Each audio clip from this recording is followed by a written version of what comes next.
هو فين الباب؟ هو فين الكبوت؟ هو فين الاكسدام؟ هي فين العربيه؟ الله الله الله الله الله، يا ساتر يا رب، يا ساتر يا رب.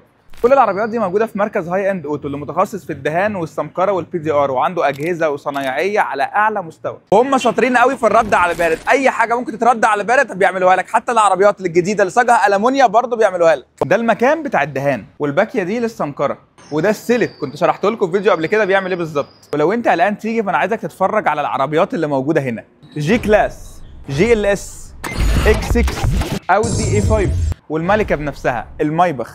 ومش بس عربيات لاكجري، عندك توسان الشكل الجديد والقديم، كوبرا فورمنتر وبيجو 408، وحتى العربيات الصيني حبايبي، هافال وجيتور. سؤال الفيديو: هل تعرف تتوقع العربيه دي بالمنظر ده كده؟